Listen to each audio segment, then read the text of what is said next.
Hey everyone, this is Rachel, and today I'm here with a new scrapbooking process video. Thanks so much for joining me here, and I hope you enjoy. If you could flick me a thumbs up, that would be super awesome, and I would love it if you would become a subscriber. You can also click on the notification bell so you always know when I have a new video up. Alright folks, let's get going!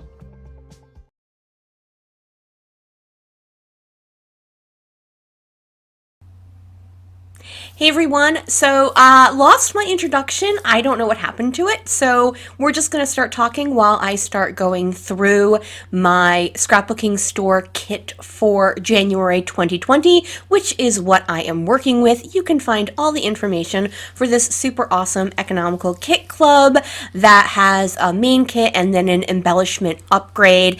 All the links will be in the description box below, including my affiliate link, which is the same cost for you, but just gives me a little bit of a commission. So this is going to be a double page layout using the Simple Stories Winter Farmhouse line, which is what the main kit is for January 2020.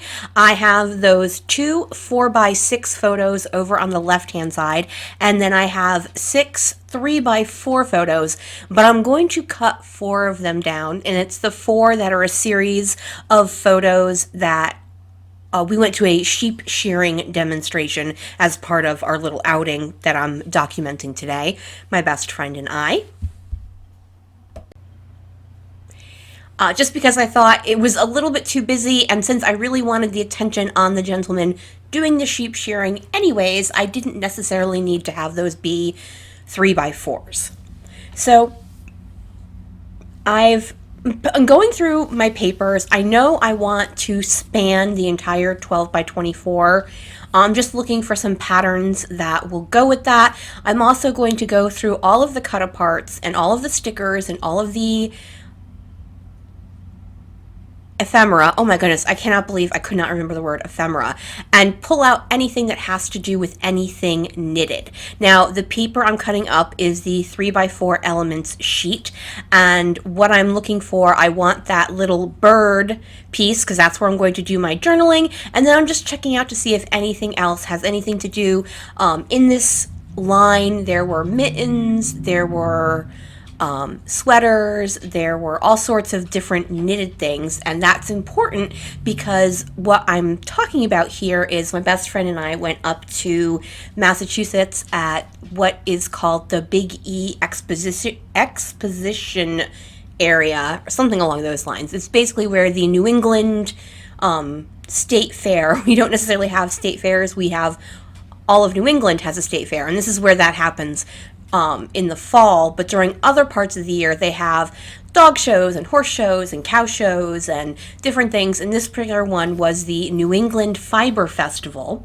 So that is why I'm looking for all of the mittens and the hats and the sweaters and all of those things, because while I do not do any sort of knitting or sewing or anything like that, my best friend is an avid knitter, so I went up to go along with her. And actually it's really fascinating, and I love looking at all the products and all of the livestock and all of that, so it's super fun for me as well. I finally decide I'm going to use this plaid piece of paper as kind of my main pattern, and I'm seeing if butting it up against the same side, and that's the 4x6 elements page, whether butting it up against that side works for me, and it did. I am going to mat this photo of my best friend and I, a selfie we took while we were there, with the cuddle up paper, excuse me, and just because that's the one 4x6 of the 2 human beings, so that is why I wanted to go ahead and map that one, just to kind of give it a little bit more importance than the 4x6 of the just sheared sheep. So that was for me, that was super fun. It was great learning about the history of sheep shearing and why we need to do sheep shearing, because we created the problem of sheep that just continuously grow their fur or their wool and can't get rid of it unless we shear it off of them. So that was a very interesting fact. So I also trimmed up this red and cream little mini floral print, and that was a scrap, so I am not 100% sure what paper that was, but I'm going to go super old school, pull out one of my Fisker's border punches. I want to say it's called apron strings or apron lace, something with the word apron in it, but I'm not 100% sure what the second word is.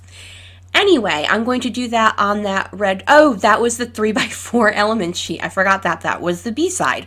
So I'm going to run that horizontally across the entire 12 by 24 sheet, and then I'm going to overlap that plaid piece over it. So those are going to be my main pattern paper elements for the page, and then I'm going to use several of the 2x2 cards as well as a couple of the 3x4 cards.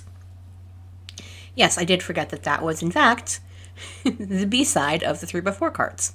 So I'm going ahead and I'm trying to make sure I line them up. It's not 100%, but for me, it never has to be absolutely perfect. For most of the things I do, I'm okay if it works. It doesn't have to be perfect.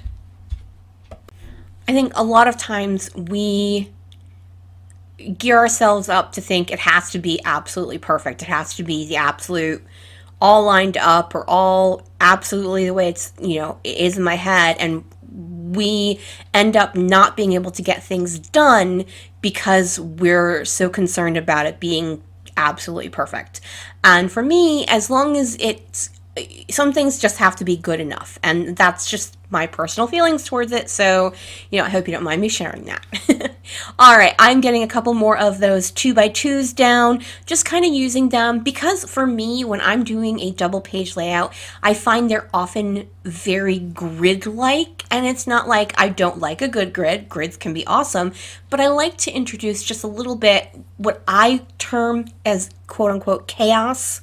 Obviously, it's not real chaos. I'm not, policking ink spots all over the place, but it gives a little bit of surprise in a grid. So I'll overlap a card, or I'll add a embellishment that links two different elements and stuff like that. So I'm starting off my title using these cedar thickers that came in November's kit, December's kit. I think it's December's kit from Scrapbooking store. And then I'm going to do the rest of my title in the mini silver alphas that came in this month's kit. So my entire title is the New England Fiber Festival. Hopefully I am going to jump ahead. Yay.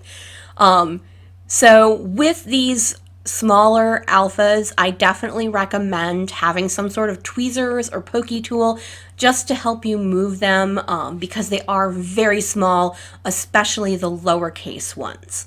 So I'm going ahead and getting all my photos down on the right hand side, and so I've got the 4 on the upper part that are the sheep shearing photos, and then down at the bottom I had taken a picture of some of the alpacas as well as a couple more of the different sheep that were also there. There was a ton of livestock geared towards the wool aspect there from different farms and stuff like that.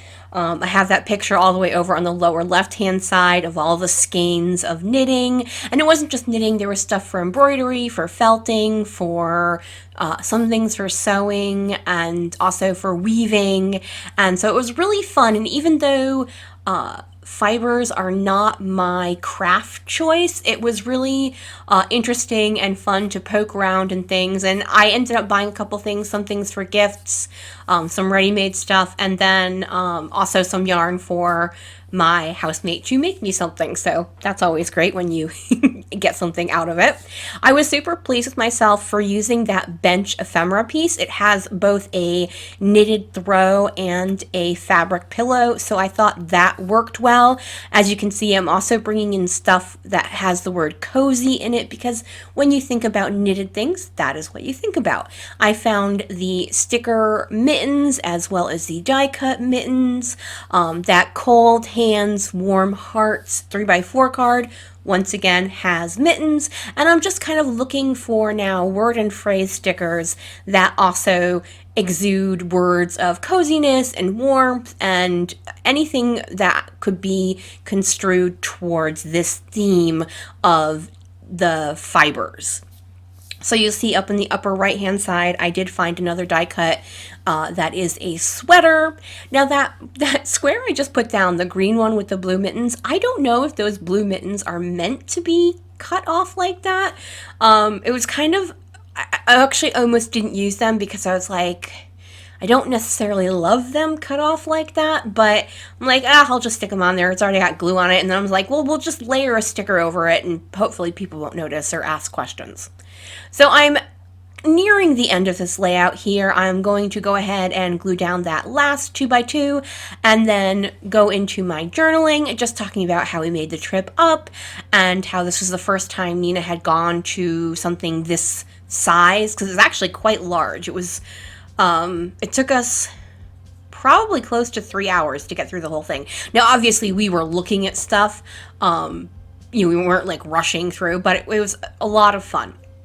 So what I'm going to do now is add some enamel dots. These also came in the Scrapbooking store kit. They were part of the embellishment upgrade, and I'm pretty sure that's the last thing I'm going to do. So I will say once again, if you have any interest in subscribing to Scrapbooking store, all of the information is in the description box below.